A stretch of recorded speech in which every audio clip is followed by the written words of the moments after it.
So what I'm trying to convince you in the next 20-25 minutes is basically that there is something, I mean, a lot of neuromorphic guys, they're going for the edge, right? Small scale systems, but the brain in the end is almost 100 billion neurons, 1,000 times that in synapses. If that's not a cloud scale machine, basically, with 10 to the 15, 10 to the 16 parameters, I don't know what is. So the brain can tell us something about cloud scale machines as well. So let's go for that. Yeah. Right. Okay, so very short intro for those who don't know me. So yeah, I head up a chair of highly parallel BSI systems at TU Dresden. 40-45 people at my chair, plus another 250 people in our spin-offs, what I also call our biotope, because basically a usual academic chair, it's like every 3 years you're starting with a new cohort of PhDs, right? You don't do a lot of sustained development that way. You're reinventing the wheel, so that's basically, I can do a lot more sustained development because there's a huge IP base basically developing across our startups. Plus, of course, there's a lot of continuity there as well, right? So we can tackle also very larger projects than you could do usually in academia. Right, so we do focus, so we're hardcore system designers, analog digital, but of course also a lot of kind of algorithm hardware co-design. And some of our end applications focus on neural implants, so also of medical biotechnologies people on the payroll. And we all get excited about chips, or at least I get excited about chips. But for funders, politicians, you need something moving around. So we also do some robotics, just some nice showcases, right? You basically need to do that, right? I've seen it on conferences that there was some just a random exploration Lego robot running around, right? The algorithm was trivial like crazy, but there was a cluster of people, even scientists around it, who just found it way cute, right? Despite it being totally trivial, and the next door over had a way more complex algorithm, but no nice Lego robot, right? Okay, and of course, nobody expects Saxony to actually be the 5th largest ICT location in the world, right? So now ESMC, of course, TSMC is also setting up shop there. I've been telling for ages people that we are this big kind of semiconductor location in Europe, and they were like, seriously? And now they're going back like, TSMC is setting up with you, so you were right. And yeah. Anyways, so that's kind of where I'm coming from. So let's get started. Why Bions by computing? Why at cloud scale? And actually, let's maybe do the slides in the opposite one. Let's start it from here. Let's start from the hardware perspective or from the cloud center perspective. Now, we've heard in the morning about how cooling is limiting us because we're cramming more and more stuff in the same racks together, which we heard is due to bandwidth limitations, for example, right? You want the whole rack to behave as a single GPU with one contiguous data space, one contiguous processing, and basically infinite bandwidth in between. Actually, the event I was in yesterday at TSMC over in Amsterdam, they had this graph, which we also saw in the previous talk slightly on the photonics, so that basically from 2015 to 19, we were in the I systems, we were compute limited, so compute had to increase. These days, we are running into bandwidth problems because the bandwidth doesn't scale as well. So basically, what we are doing, so we're doing it a little bit like the brain, we're going for a distributed system, right? AI is a distributed system. That's what GPUs allow, right? You can do all kinds of parallel processing, but that's my big claim, we're doing this in the wrong way because we're still going off a dense data model, right? So we're trying to go distributed, but we're trying to make this distributed totally synchronous and huge data rates in between and basically processing all stuff in parallel at the same time, right? There is no heterogeneity, there is no sparsity in there. So it's never gonna, again, we're running into cooling limits, we're running into power limits, we're running into bandwidth limits by basically doing distributed systems, distributed algorithms in a wrong way, right? You can't just arbitrarily distribute a system and then still expect that there's infinite bandwidth between every single point in the system. Actually, this has been firing also this trend towards larger and larger silicon dies, right? The GPU machines have become larger and larger to have this, at least on the circuit level, this contiguous space. Of course, the ultimate endpoint of that is Cerebras, right? You go wafer scale. But that's still, you have a problem going outside the wafer, right? So basically, yes, we need a distributed system, right? because clock frequencies are stalled, right? So we need to, if we want to speed up things, we need to go to more compute nodes. The only way we can be doing this basically is by going temporary sparse, right? So we need to get the bandwidth down. We need to get down how much each node tries to communicate with another.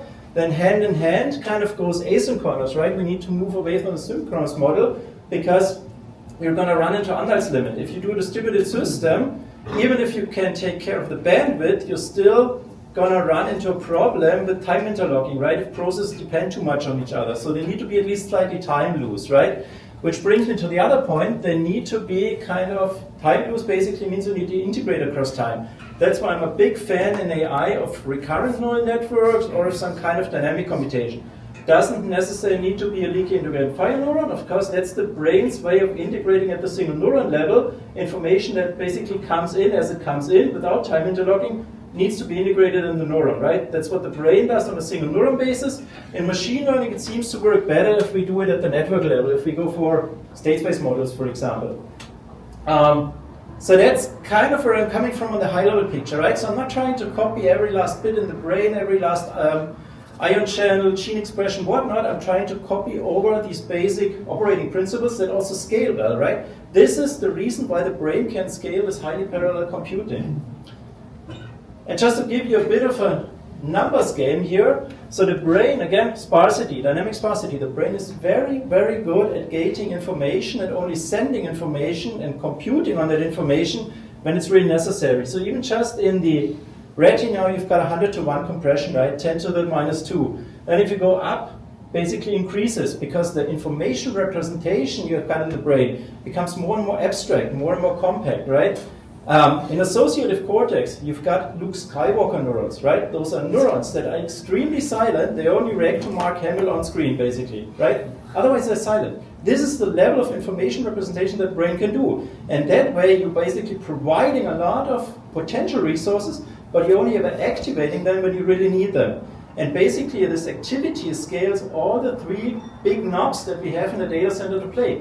It scales computation, it scales memory access, it scales communication, right? All of those three scale with sparsity.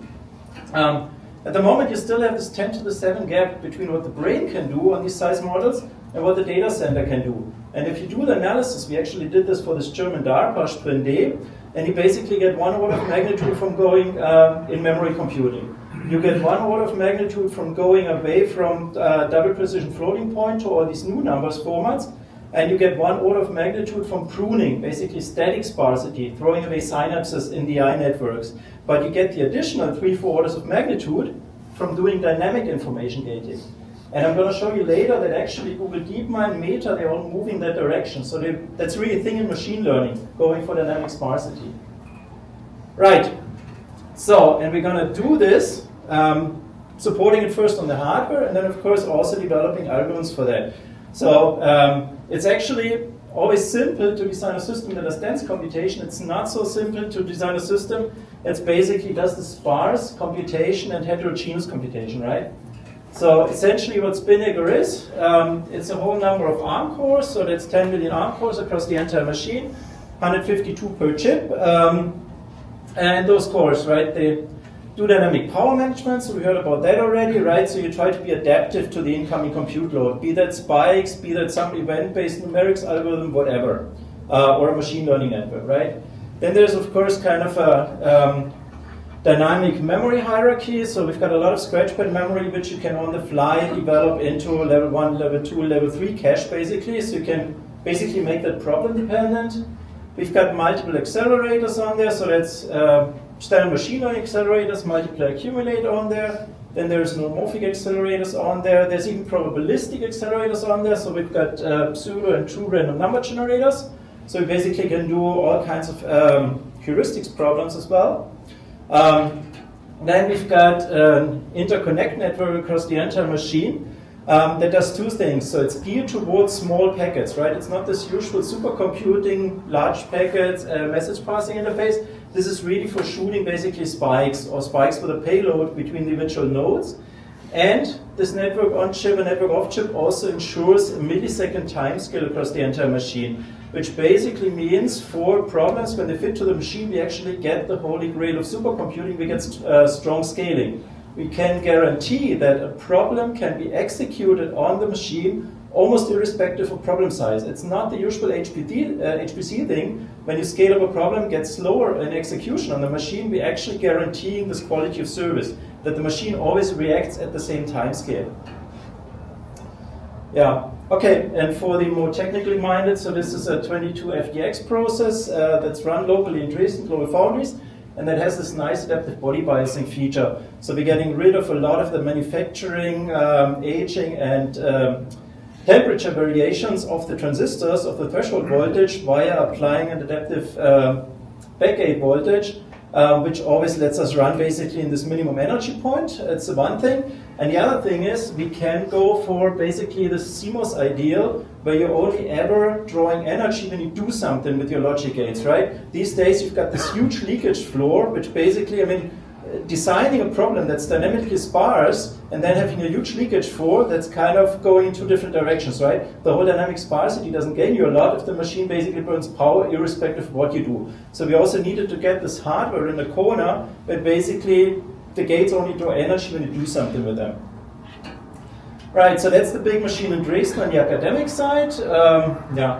I coordinated about a 100-person design team for that, and it's been about 40 million that we put in that machine. And it's pretty much the largest platform for real-time AI worldwide. So the first customers also on the commercial side. So we've got a spin-off here, commercializing the machine. We're basically smart city customers because they needed a machine that's kind of reacts in real time like an edge system, but it's cloud scale. We can do all hybrid kinds of things. I'm going to have more on that on the next slide. And of course, yes, you're going to look for some benchmark where you're outperforming NVIDIA. David against Goliath, right? I totally respect NVIDIA, and it always kind of awes me what kind of personal and financial resources go behind that. But we also have our moments on that machine. Right. So as I said, we're going very much towards this activity-driven paradigm. So our link infrastructure is also able to ramp up and down inside a nanosecond, right? So we can shoot off very efficiently at high data rate packets, but if there is then a slowdown in communication, we just close the link and it doesn't burn energy anymore, right? So it's not like your usual high-speed communication where you always need to the link to stay on to be DC balanced. Or for example, also for optical communication, where you basically need to have the laser on the entire time. Right, so high-level picture. Spinnaker, you get the best of three worlds, right? Basically, you get DNN, like a GPU. You get ordinary compute, like a CPU, the flexibility and this high parallelism. And you get probabilistic compute, almost like quantum computing. We've actually teamed up with IQM to do real large-scale quantum emulation on the machine and all kinds of hybrid problems as well. Then you get these brain-like efficiency features, which basically makes us see between 1 and 2 orders of magnitude speed and energy advantage, usually for selected problems on Spinnaker. So I call it a game changer, right? For personalized medicine, we've run this against GPU data centers, and if basically designing one molecule takes you a week on a GPU and it takes an hour on Spinnaker, then basically move this from an academic exercise to a real-world application, because whatever health insurances will only ever amortize basically big data centers if they can use them for multiple drugs, multiple patients, and not basically wait for a kind of a custom tailored drug for a particular patient for weeks for runtime, right? That's not sustainable also financial wise. Okay, so the use cases. So as I told you, information representation biology is totally different, right? If you go to a regular transformer, and I apologize for the cartoon-like representation here, but the thing is that if you go in with a prompt in your regular large language model, then you activate at least 40% of the synapses. So basically you do computation, communication, memory access on each of those basically storage points, right? So that's hugely inefficient. As I said, the brain does it totally different. So it would be cool actually if I went to a transformer and asked it who's Luke Skywalker, and you only ever need to activate one neuron and its associated synapses, and that's enough for information retrieval, right? Which you don't do in current LLMs. So that's where we teamed up with Google DeepMind. So you can actually pre-train a model. Google DeepMind calls this a million mixture of experts. Meta calls it fast feed-forward models. You can pre-train it that on average you need, out of a given large language model, only 1,000, 10 to the minus 3 of the synapses basically active, right? So that means on average you need the whole model to answer basically the scope of all given prompts, but for any particular prompt you can down select to the individual neuron level that you basically only have 1,000 of the networks active. And then actually met that guy last summer, and they had been trying to get close to those theoretical factor 1,000 on their own machines, and they only ever could get to about a factor 10. So basically they need something as fine-grained as Spinnaker so they can really down select like that, and also of course then gain an energy and speed advantage out of that, right? So then, of course, yeah, there's still additional directions which we're taking this, more asynchronity, reduced precision, right? And this is just inference. We've been doing the same thing or similar things on the training side, what we call block local learning. So that's basically moving away from standard backprop. Also, biology doesn't do backprop, right? It's not linking the class label all the way to the individual synapses. There's a hierarchy in between. So, again, not going into too much details, we used something like an autoencoder approach and then flipped the autoencoder at the bottleneck layer, and this became our output of the network. So it's like that. That's now basically the first half of the autoencoder, that's the second half, and the second half is actually the feedback signal. And the feedback signal means at the class level, we only need a very coarse communication going back into the network. We don't need this multicast in all the individual synapses, which again, regular GPUs, they are built for standard backprop, and standard backprop means it's a dense model, right? You go from the class label completely down into individual synapses. If you break this down in a hierarchy, communication load easily gets 1 to 2 orders of magnitude less.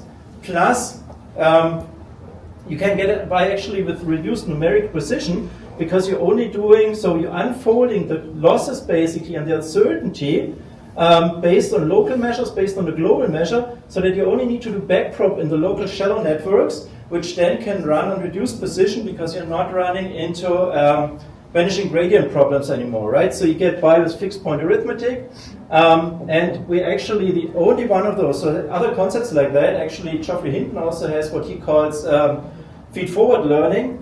But all these other concepts, they usually break down if you want to do something really deep, like a 30-layer network. So that's the only one that's currently out there that can really train large language models in a kind of hierarchical approach.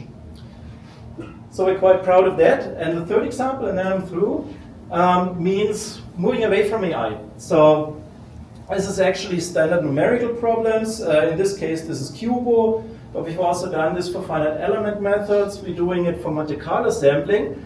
So in essence, trying to rethink stuff on high-performance computing, that's any one of those heuristics. And we're trying to rethink it in a way, how would the brain be doing it? So basically, we're taking those numerics problems, mapping it to a spiking context, and then basically adapting it for Spinnaker. So the spiking context is actually just an interim formulation. It doesn't much look like a spiking network on Spinnaker anymore, but it's an interim formulation because it automatically gives you sparsity, asynchronity, and high parallelism, right? So how you actually get to a strong scaling problem that doesn't run into, I mean, the same algorithms on high performance computing usually run into Amdahl's limit, right? They're slowing down.